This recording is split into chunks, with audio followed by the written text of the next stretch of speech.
4 a.m. wake-up call. The world's first alarm clock could only ring at 4 a.m. not because of technology, but because its inventor didn't care about anyone else's sleep schedule.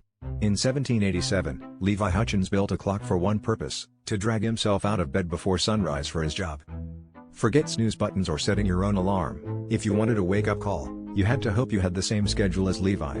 His clock was literally locked to 4 a.m., because that's what he needed to start his day. No one could just buy an alarm clock and set it for whenever they wanted.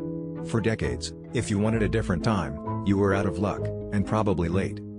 It took nearly 100 more years before the first adjustable alarm clocks appeared, finally letting people decide for themselves when to wake up. All because one guy in New Hampshire liked to get up early.